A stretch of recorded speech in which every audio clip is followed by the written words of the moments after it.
All Hit Radio.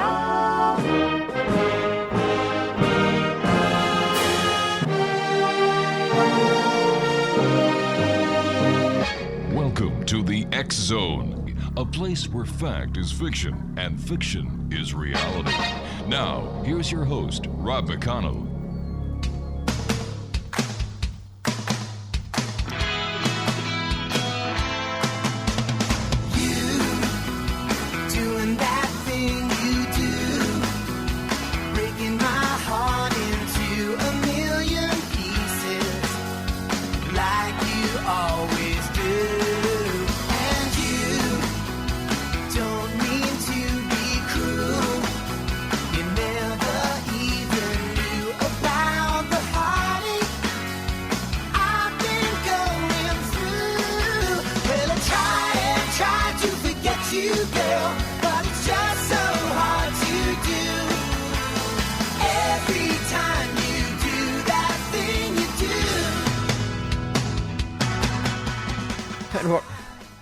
And welcome back to the show, everyone. I am Rob McConnell. We're coming to you from our broadcast center in St. Catharines, Ontario, on your hometown radio, Classic 1220, and streaming around the world on classic1220.ca. And of course, we're coming to you on the X Zone Broadcast Network.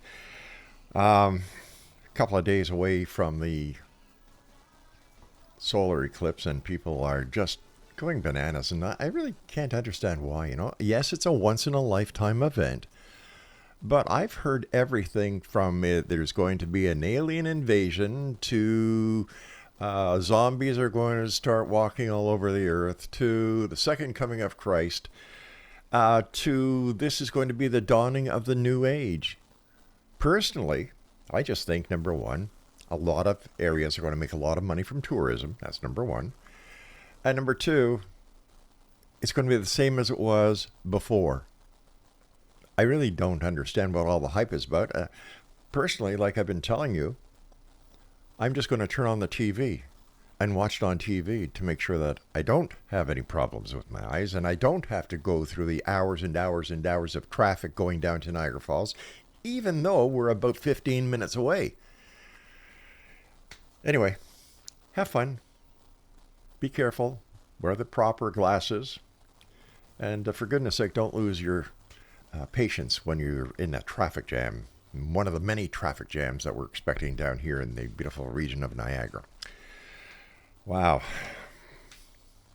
My guest this hour, X Zone Nation, of our Two Tonight show is Elliott Van Dusen. And we've had the pleasure of having Elliott on the show before. He's been fascinated with both the supernatural and law enforcement since childhood. Elliott graduated from St. Mary's University with a Bachelor of Arts degree in criminology. He completed 15 years of service with the Royal Canadian Mounted Police before retiring at the rank of Corporal. He spent his policing career specializing in major crimes, homicide, sex crimes, and drug enforcement. He currently serves as the Director of the Paranormal Phenomena Research and Investigation in Halifax, Nova Scotia. So, Elliott, first of all, thank you for your service and all the other members who serve our country well, and welcome back to the X Zone. Oh, thank you, Robin. Thank you for having me back on the show. It's always a pleasure. So what's new with the paranormal in Nova Scotia? We've been pretty busy lately with doing a tour around Nova Scotia. Actually, I do a lecture, about a 3-hour lecture on hauntings, exploring apparitions, poltergeists, and the demonic. And it's going fairly well. I'm trying to hit all the bigger cities. So I've been to Pictou. I've been to Halifax, of course, and just finished one up in Antigonish, and have one next week for Nova Scotia. And one thing that I'm surprised is the attendance is really good. Obviously, a lot of people are interested in the paranormal, but a lot of people have not heard of our nonprofit organization, Paranormal Phenomena Research and Investigation. And we've been around since 1997. As you said, I remember being a young teenager on your show, I think, for the first time many years ago. Wow. And I've been investigating the paranormal now for 27 years. But yeah, there's still a lot of people in Nova Scotia that aren't aware of our organization being around and being able to help them, and that we're nonprofit and we don't charge for investigations. And of course, my tour as well is to raise awareness about our 2024 Halifax Paranormal Symposium, which is coming up on October 12th at the Halifax Hotel and Conference Center. Let me ask you something. What has been your most perplexing investigation that you have done as a paranormal investigator, and how has your police experience helped you in these investigations? Well, the one investigation I always go back to is the one I wrote my first book called Evil in Exeter. It was about a residence that was haunted in Exeter, Rhode Island.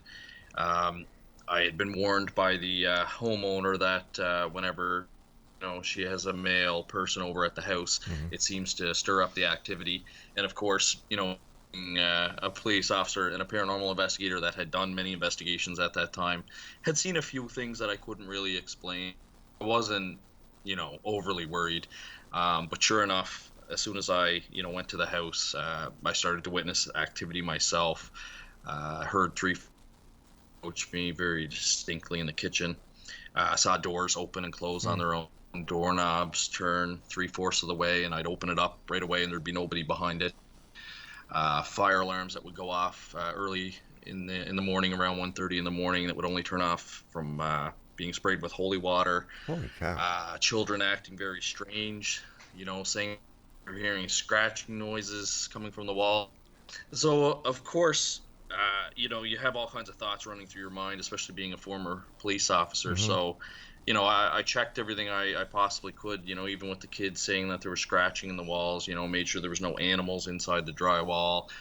Went outside to even check the trees, make sure there's no branches, rubbing against the window. And there was a lot of things in that investigation that I just couldn't explain. Never or anything like that, but certainly witnessed a bunch of phenomena that I was unable to explain rationally. So what happened? Were you able to actually find out what was causing all this paranormal activity, and were you able to rid the house of whatever it was? Yeah. It was several months of me traveling back and forth between Nova Scotia and Rhode Island to conduct the investigation.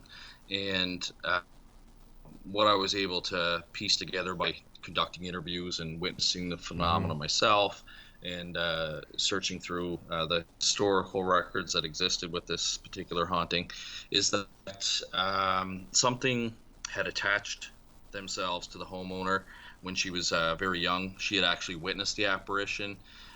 He was about 6 foot tall. He had no eyes, just completely black pockets.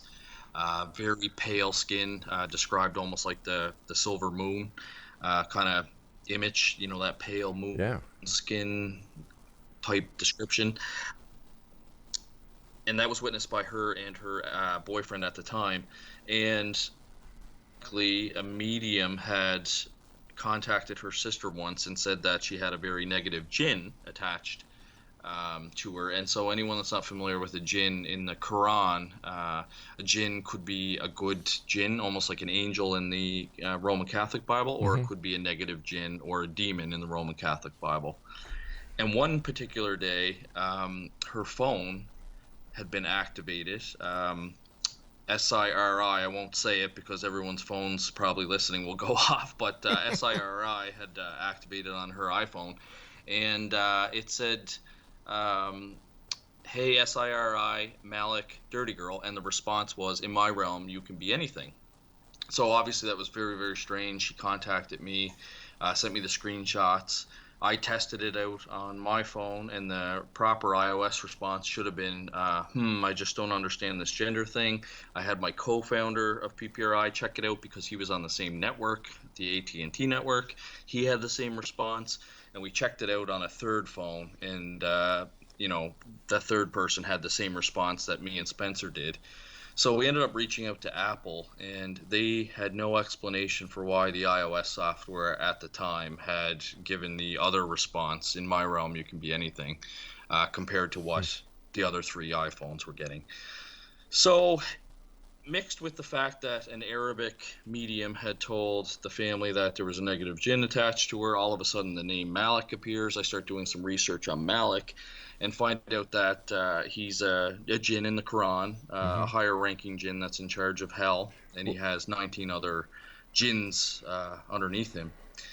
So we ended up contacting the family's Roman Catholic priest to see if he could come over and perform a blessing on the house. But unfortunately, he wasn't doing deliverance work at the time, or exorcism type work.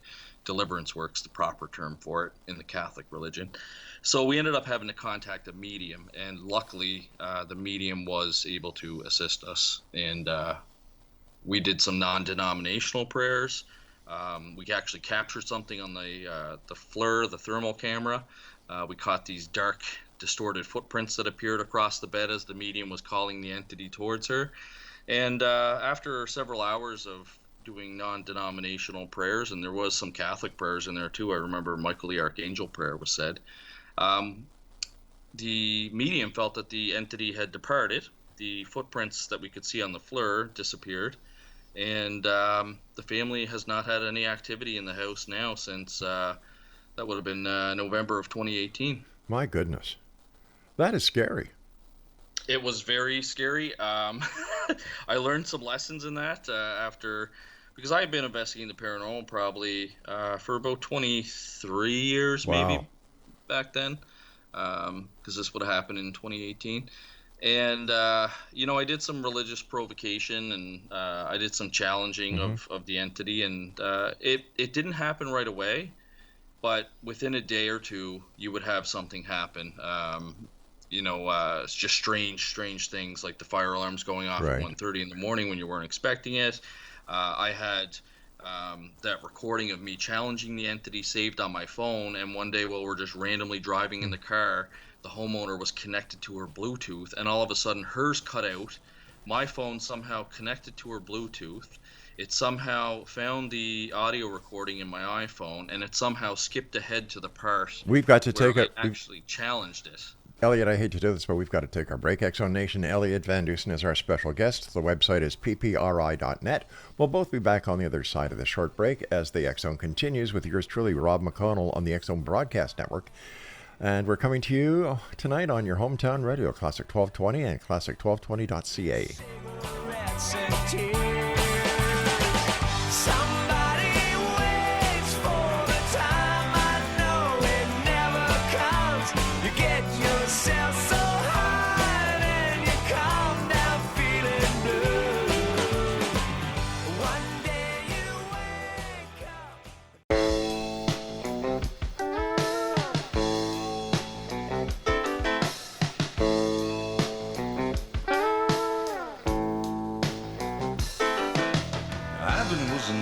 Tracker.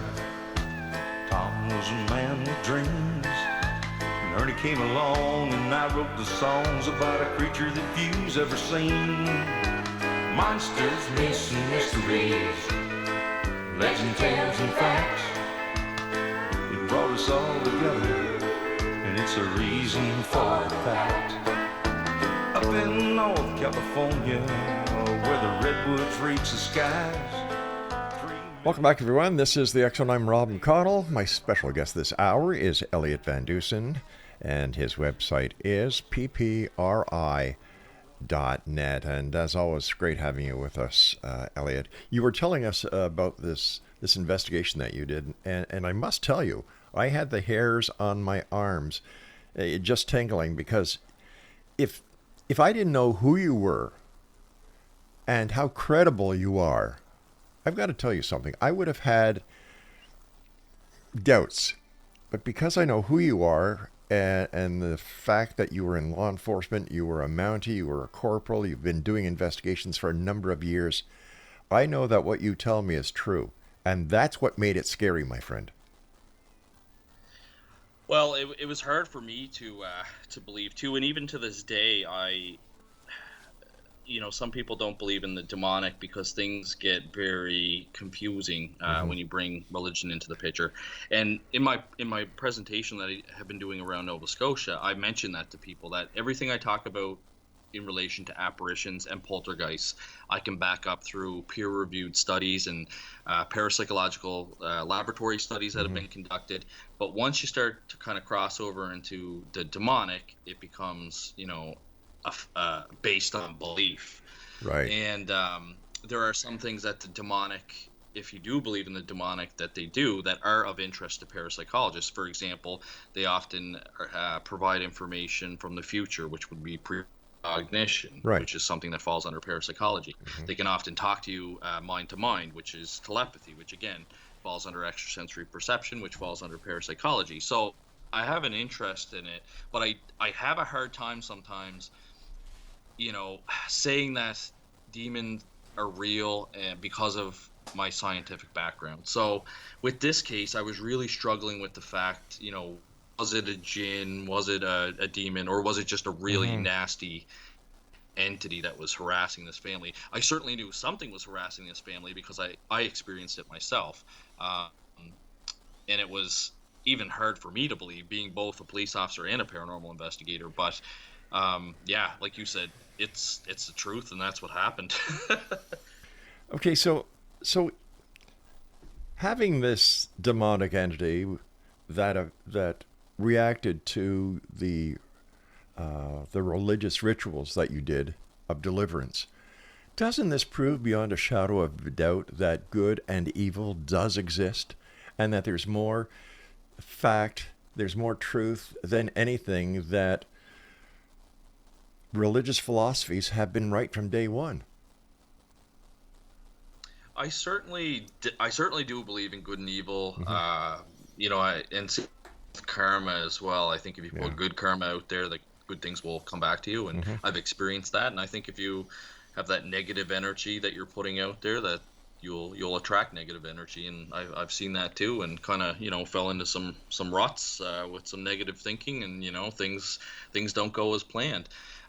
And like you said, ever since ancient times, back in ancient Mesopotamia and Babylon times, where we have our first recorded history, they certainly believed in good and evil, and it's been a theme of humankind since the beginning. So this was certainly a case where you had a good family that was being harassed by an evil entity for sure, and I was just glad that I was able to help. It was very eye-opening.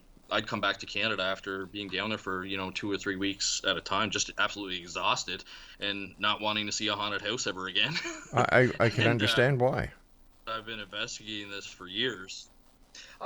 You know what? It was just very frightening because you have no control over it, and I often equate this scenario with somebody. If you've got somebody in your house that you don't want, a living person, right? You have a few options.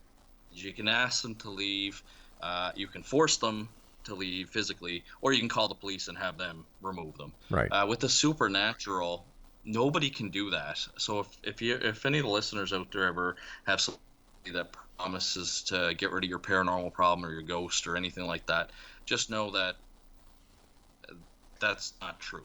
Nobody can guarantee that, and there still are some scams out there about people houses for $500, and miraculously the first time they come in it doesn't work, so you got to call them back again for another $500. Just be careful on who you hire or who you get to help you with that supernatural problem, because it's something that we just can't guarantee. And that was probably one of the scariest things, is I couldn't guarantee to help this family. I certainly wanted to help the family, and like I said, I initially tried to contact the priest because they Roman Catholic background, and when they weren't available, they were open to using a medium that I trusted. So fortunately, for whatever reason, science doesn't know, it worked, and the family hasn't had any issues, like I said, since November of 2018. Elliott, is there any idea on how the entity or why the entity targeted this family? Well, the one thing that I was able to tell is that spirits had been around the 40-year-old woman for most of her life, for as long as she could remember, and she had some medium abilities herself. I think if she would have taken some proper training or had a mentor to kind of guide her, I think that she actually could really hone in on her mediumship skill. But when I knew her, she was extremely intuitive, and a lot of mediums talk about spirits and apparitions being able to kind of detect, communicate with them. Right. So she's always kind of had spirits come around her, but most of them have been, fairly benign and no issues. But this one entity somehow attached itself to her, and there was nothing blaring. There was no like use of the Ouija board or black magic or conjuring activities or anything like that. Somehow this entity found this family and attached itself to it. You mentioned Ouija boards. Have you had any experience with Ouija boards, and are they able to open up a porthole into the other realm and allow negative entities to enter into this realm? I've had one experience with a Ouija board. It's kind of funny and mundane, but I'll share that here in 1 second. Sure. With Ouija boards, I think where the danger lies is that we don't know who we're communicating with. I don't believe the stories of, somebody poured gasoline on it and burned it, and the next day it appears on the coffee table again. Oh, right. I haven't seen that in 27 years. When I lecture, I ask people if they've experienced that, and nobody raises their hand. I think those are, folklore stories that we hear about. But the danger, I think, lies in that we don't know who we're, because sometimes, you could have a prankster, a person that was, just a funny prankster pretending to be your grandmother on the other side, or you could have, a really nasty entity, if you believe in the demonic, that pretends to be, a child or a victim of something and tries to gain your trust and get you to invite them into your life. Time I ever had an experience with the Ouija board was we lost our TV remote when we were kids, and for some reason we decided it'd be a good idea to break out our Ouija board and ask it. And there was myself, my brother, and my two sisters, and we kept getting the same response, and the response was just UTS, which didn't make any sense. It wasn't a word. Under the sofa? Pardon? Well, that's what we thought. So we checked underneath the sofa cushions. Right. Stairs where we used to play, because Mom and Dad had a wine cellar under there. Even checked underneath the sink. Wasn't there. The next day, my sister was playing in her play, and underneath the sink of the play set was a TV remote. Yeah, it was really strange. It was the one time that I had the experience with the Ouija board, and it kept doing it at the same time. We asked the same question multiple times, and it kept spelling out UTS. In your opinion, should people play with a Ouija board? Should it be taken out of the game department of the toy store and put somewhere else? That's a good question. Or is it user beware? Yeah, I guess as a personal opinion, it would just be my opinion. Maybe sold at like an occult store where somebody can kind of, just give you a little 5-minute warning or, a 2-minute warning about, hey, it could be a tool, a divination tool used to connect with, spirits, and you don't know who you're talking to, use caution kind of thing, rather than just selling it at Walmart. I think that's exactly where the one I have came from, was, just a retail store. True. Very true. Are there other ways that people can inadvertently, in your opinion, open up a porthole and invite these negative entities or these demonic entities into their lives without knowing it? Well, what we've seen from human experiences and collecting all the stories and experiences of individuals is that normally they're going through some sort of rough period. Usually it's a low socioeconomic person. They're down and out on their luck. They could have mental health issues like depression, anxiety. They could be isolating themselves, and they end up using a Ouija board and connecting with a spirit, that again befriends them. There's also been stories of people dabbling with black magic where they've, initiated a negative spell onto somebody, and then all of a sudden something negative happens to them where they've got this entity haunting them or, bothering them. Right. So there's certainly certain phenomena that people have reported for many, many years that have kind of led to that. I think, again, I do believe in sending out positive energy and also negative energy. So I do think if you're kind of involved in that negative world and you're sending out that negative energy, you're gonna attract that back. Just like karma. It's like that. Yeah. Saying, misery loves company. Stand by, Elliott. You and I have to take our break at the bottom of the hour. And Exo Nation, if you'd like to contact Elliott, if you have problems, if you need advice, if you're looking for somebody and need to know what to ask, who to seek, and where to go to find them, you can always contact Elliott. And if he's unable to help you, if it's a long way to travel, I'm sure he can help you find somebody in your area that is reputable. His website, ppri.net, and we'll be back on the other side of the short break as we continue here in the X-Zone from our broadcast center in St. Catharines, Ontario, on the X-Zone Broadcast Network, coming to you on your hometown radio, Classic 1220, and streamed at classic1220.ca. Tom was a man with dreams, and Ernie came along, and I wrote the songs about a creature that few's ever seen. Monsters, myths, and mysteries.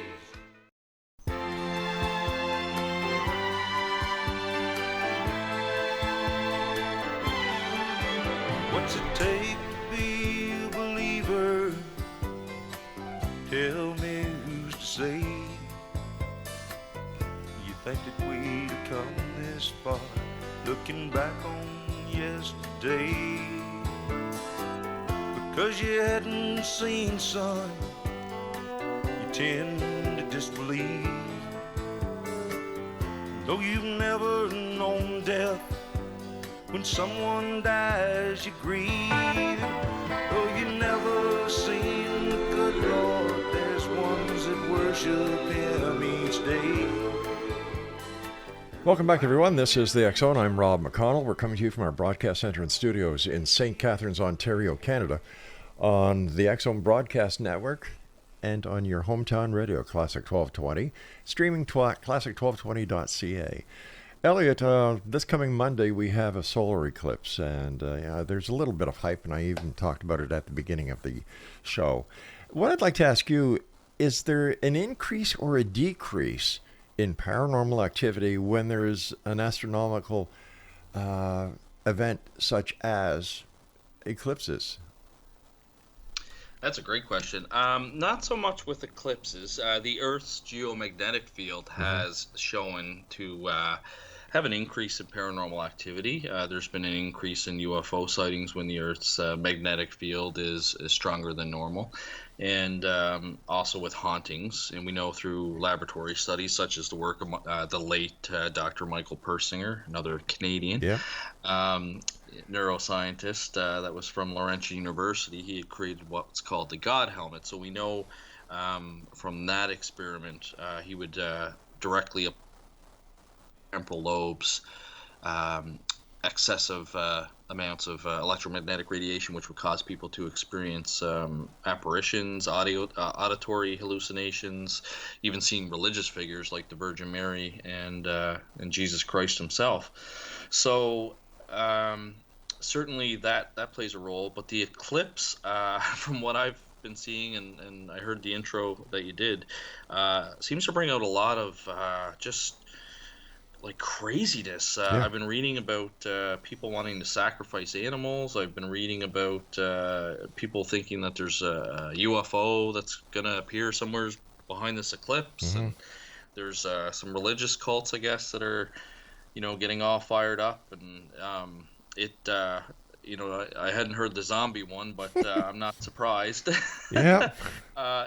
So we actually had a meeting today at PPRI, just kind of letting our investigators know, that in the next couple days we may end up having to screen some cases that come into us that might not necessarily be paranormal. It might be abnormal and could be mental health related. And certainly from policing, I always found that everyone talks about it being a full moon, but for policing, I found it was about a couple days before the actual full moon that people would just seem to go a little bit crazy. And we do know that, moon affects tides here on Earth, and we know that we're mostly made of water, so some people believe that the moon can affect our moods and our perception. So it's going to be interesting to see what happens. I know everyone's out there buying those glasses. You just got to make sure that you buy the right kinds. Yeah, exactly. They look like 1980s 3D movie theater glasses, but as long as you have the right kind, they say you should be okay. And that's you should check your glasses, make sure it says IS 12312-2, which apparently is the standard for blocking off that cosmic radiation that can cause you to go blind. As a paranormal investigator, how do you screen the cases that you take on? Well, we usually conduct a very thorough initial interview, I call it. Right. We try and do it if we can't do it in person, we try and do it over Zoom or some other method where we can see the person, because audio video is your best evidence, and doing it by video or in person, you get to see the person's nonverbal language, so their body language. Yeah. You also get to see kind of their influence in their environment, because sometimes you'll hear on the phone interviews, you'll hear the husband kind of huffing and puffing in the background. He, kind of gets embarrassed that his wife's telling a stranger, for all intents and purposes, that is, they've reached out to us and we're strangers to them. A very intimate kind of story about the paranormal, because there is still a stigma attached to the paranormal. So that can influence the person telling their experiences to us if they've got, somebody standing over their shoulder not approving of them talking to us. So we usually do that. We usually ask for medical information. And we keep all of our, for all the listeners out there, we keep all of our investigations confidential. We don't share your address, your name, anything like that. We may talk about cases on podcasts or radio shows or in our educational events, very generically, but right. Don't give any details that can identify you. But we do ask for and alcohol and drug use, and we get very in depth. And then we love independent witnesses, same as the police, and that's probably one reason why now in the paranormal I love independent witnesses, because again, they can help corroborate the client's version of what's happening, and sometimes they actually kind of discredit the client. I've had lots of independent witnesses where we were told if you interview this person, they'll tell you the same thing, and then we do, and they have a completely different version of what happened, and non-paranormal version of what happened. So a lot of it comes from, conducting very, very thorough interviews, and of course, like I said, additional information like medical information. Do people get indignant when you start asking them these personal questions? I find some people get a little sheepish about the alcohol, drug use. Normally I give them my biography, I guess, where I tell them I'm a former police officer. I do try and say, listen, I don't care if you're using illicit drugs. It's the same as when I was on homicide. A lot of times we would be conducting a homicide mixed in with the drug world, and we would say, listen, we're not here to conduct a drug investigation. Conduct a homicide investigation. Don't care about your drug stuff. It's the same with the paranormal. Don't care about your alcohol, drug use, but we do need to know, because it's important. We've actually had a few cases where we found some people, we've recommended a medical and their pharmacist has found that they're either taking too little of a drug or too much of a drug, gosh. or they're actually using two different drugs that are negatively interacting with each other, because in today's world where it's hard to find a family doctor, a lot of us are using the virtual doctors or the walk-in clinic. So you're dealing with multiple different doctors, and you just come in with a symptom and they issue you a prescription to help alleviate that symptom. And a lot of times they're not keeping track of everything else that you're on.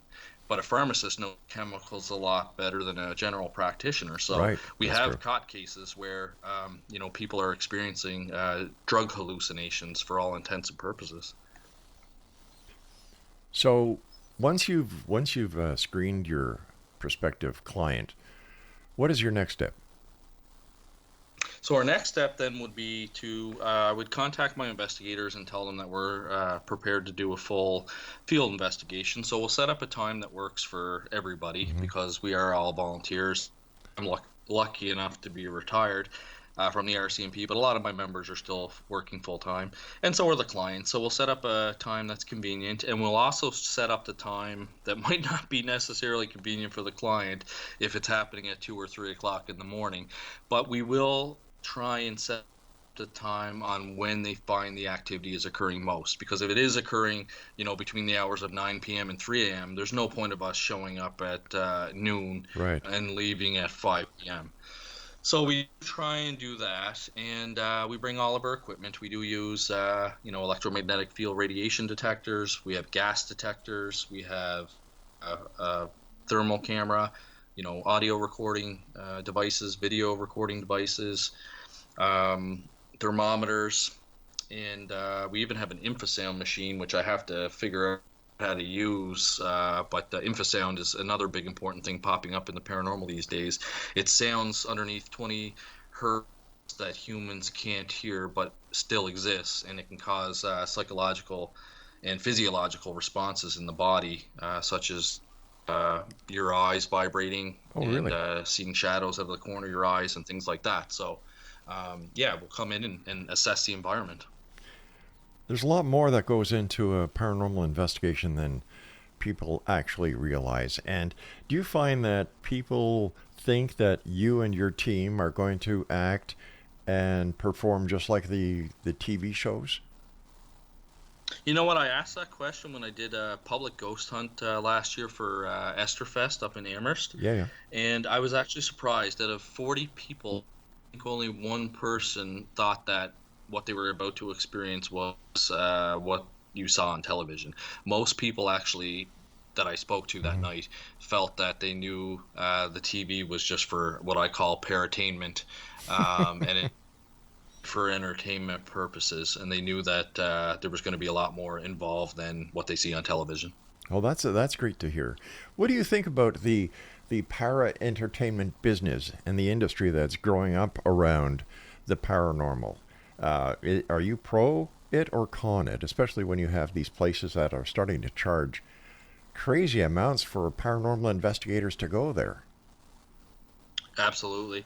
I would be more against it. I actually had a recent experience a couple of years ago with a colleague of mine, Dr. Daryl Walsh. We had a TV show idea where we would re-examine old cases, almost like a cold case, but paranormal type feel to it, such as cool. Like the Enfield poltergeist case, and there's new technology out now, so we could re-analyze the audio from there, things like that. And we were actually told by a network that it's too scientific, that they got nervous that we were parapsychologists, that people don't want to hear that ghosts don't exist.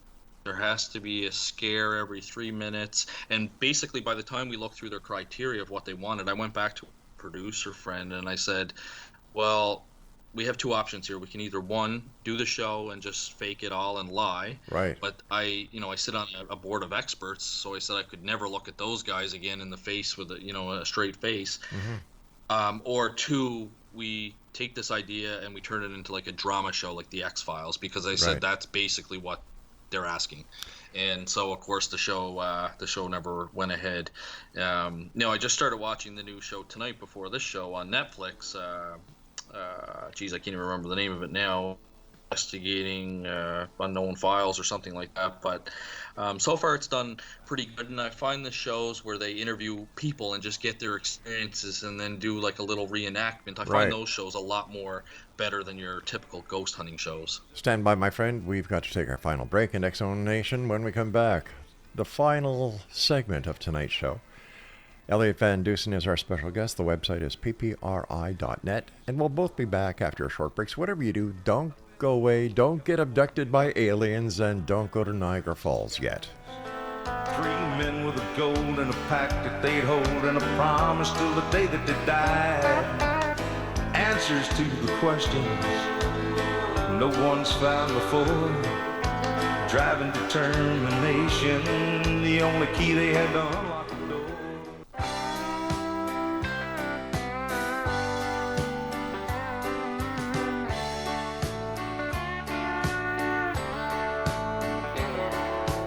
Only time will tell. Only time will tell. Will the creature remain a mystery, something we'll never understand? Or will he fulfill the legends and survive the end of man? Only time will tell. Only time will tell. Will he look back on our glory? Welcome back, everyone. This is the final segment of tonight's show. I want to take this opportunity of thanking our guest tonight, and especially my good friend from Sydney, Nova Scotia, the founder and director of PPRI, Elliott Van Dusen. Elliott, what is the difference between, and I know you're kind of going to laugh when I say this, but for the listeners out there who don't know, what is the difference between a parapsychologist and a paranormal investigator? So a parapsychologist is an individual usually with an academic background or some sort of degree, whether it's psychology. There are a couple of degrees out there with majors in parapsychology. A lot of times the funding gets cut from universities, so the programs end up ceasing to exist. That study parapsychology, which is the scientific study of extrasensory perception, mind-matter interaction, or what's known as psychokinesis, and survival. And survival has a whole ton of other things that fall underneath it, such as, ghosts, near-death experiences, reincarnation, etc. Whereas, a paranormal investigator, they usually don't have any sort of training. They, maybe took a course online. They would, investigate things, may or may not use the scientific method when they conduct their investigations, and unfortunately there's nothing right now, no governing body that certifies or kind of polices parapsychologists. So technically anybody can call themselves a parapsychologist. Used to be mediums would call themselves those way back in the before even my time, but in the 70s and 80s. But now it's kind of generally people that are academically well versed in parapsychology that are called parapsychologists. So for myself, I've got a BA in criminology, I've got an MA in counseling psychology, and I actually did do a doctorate in parapsychology at the time, along with multiple other certificates. I've taken almost every course from the Rhine Education Center. I have a diploma in parapsychology from Stratford Career Institute, and I've taken just one-off courses from University of Edinburgh, Glasgow University, and University of Ottawa, actually. Any sort of paranormal course that I see, I take. I've taken a witchcraft course, a monsters course. Holy cow. I'm always learning, and usually every course I take, I learn something new. So, and courses are important. It's actually last fall, as part of PPRI, we opened up our online parapsychological education center.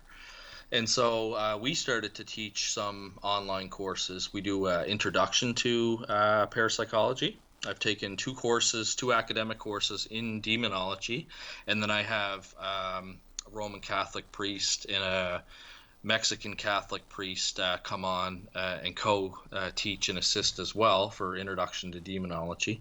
And then just this upcoming semester, we're going to be doing a How to Investigate UFO UAP course.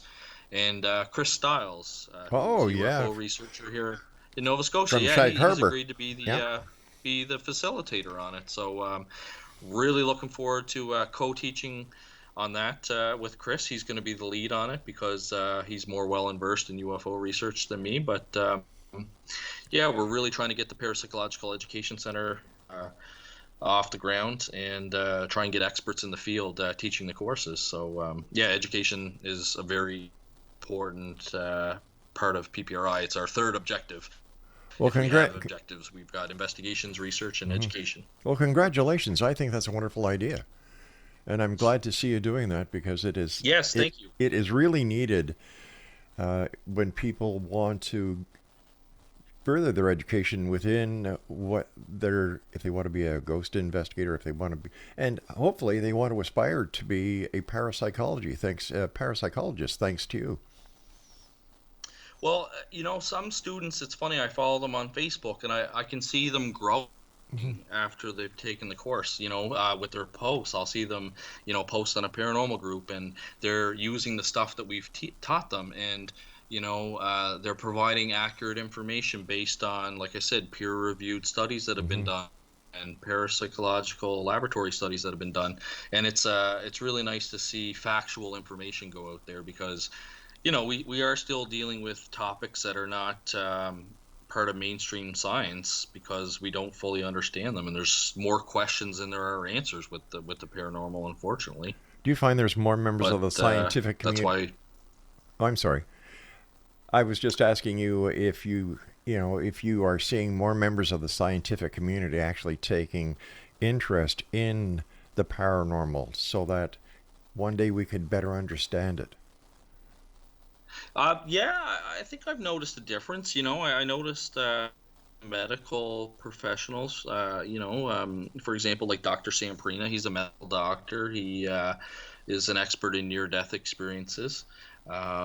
Dr. Richard Gallagher, he's a psychiatrist with Columbia University. He's got an interest in demonic possession and mental health issues. So it's great to see, the medical community getting involved. I've seen anthropologists as well get involved, studying the paranormal and writing research papers. There was one parapsychologist who works at Fraser University here in Canada that wrote a academic paper on crop circles. So certainly there's some people getting involved, and then there's more people I think that could get involved, but they're so busy in their astrophysics or quantum physics fields that they haven't really touched base yet with the paranormal. But I think even those individuals, because they're dealing with a lot of unproven as well in their field, I think if they came and joined us in parapsychology, that we'd be able to accomplish even more. In your opinion, where do you think the first answer to one of these mysteries will be established and discovered? Well, I would say if it's going to be anything, I would say it's going to be between extrasensory perception, so our psychic abilities, and survival of human consciousness. So I was from an interview I watched with Dr. Samprina, and he said as a medical doctor, he can empirically say, or as we like to say as police officers, beyond a reasonable doubt, that human consciousness can survive once the body has died for at least 2 hours after death. Wow. What happens after that, he's unsure, and he knows that from the studies that he did with Project Aware and Project Aware 2, where they resuscitated people that were clinically dead for 2 hours and then brought back and actually provided information that they were able to corroborate. So we know that human consciousness can exist beyond bodily death for at least 2 hours. And, I think that's a huge breakthrough. So I think it's going to be between extrasensory perception, which has been proven in the laboratory, although weak and sometimes not able to be replicated, and survival. What is your opinion on crop circles? You mentioned crop circles. That's why I'm asking. Yeah, crop circles are strange. I have seen people be able to fake them really well. So I do think some of the cases would be a hoax or others have shown videos where, it appears that a UFO is like bending the field or whatever it's doing to these the wheat fields and the crops, and then others we don't know. They just wake up and all of a sudden there's a very intricate design in their field, and it was pitch black out at night. They're not really quite sure how it was done.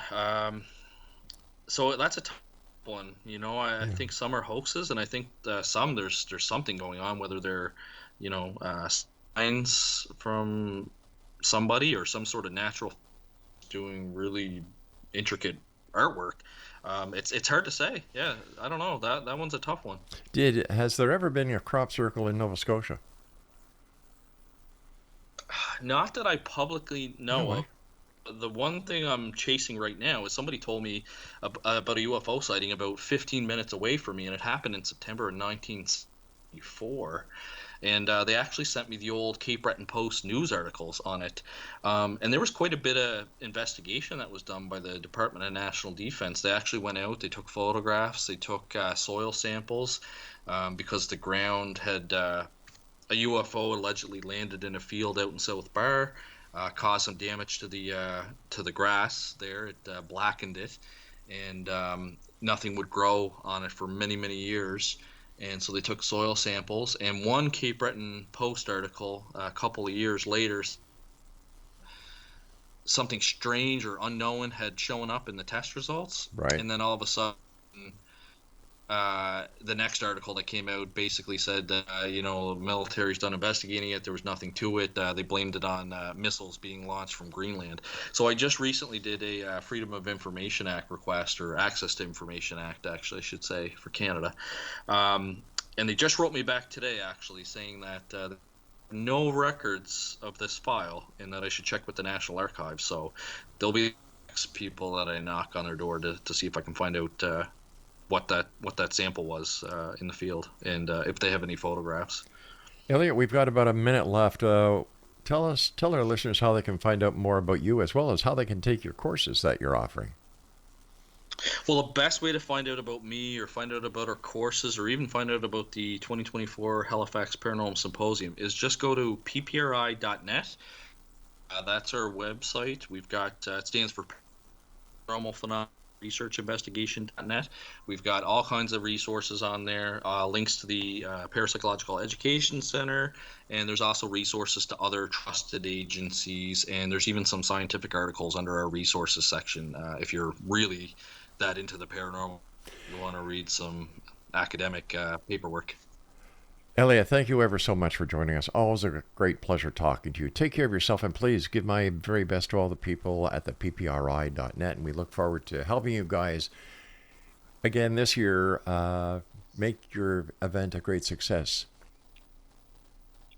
Great, Rob. Thank you very much. I always appreciate coming back. Pleasure. Take care, my friend. Be safe.